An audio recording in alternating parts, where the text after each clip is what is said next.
Calera.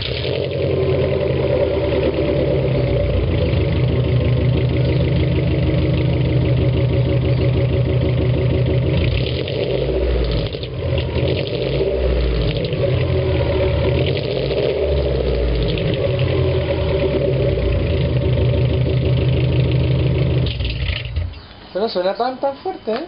Suena más bonito.